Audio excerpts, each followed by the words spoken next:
jeudi à Beyrouth et serait repartie avec plusieurs milliers de dollars.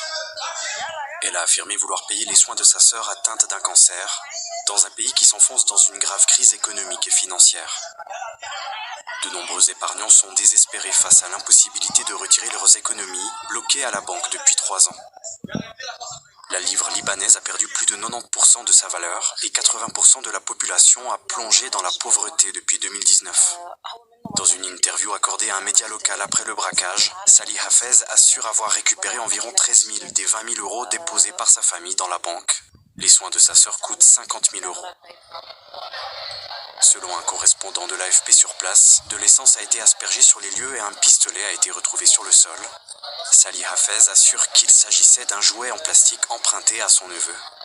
Elle a réussi à s'échapper par une fenêtre avant l'arrivée des forces de sécurité. Salih Hafez, architecte d'intérieur âgé de 28 ans, a été salué comme une héroïne par de nombreux internautes au Liban.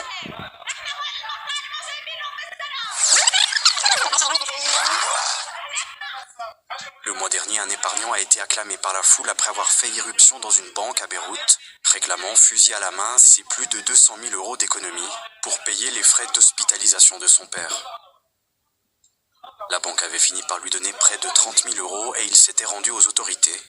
Il n'a pas été poursuivi.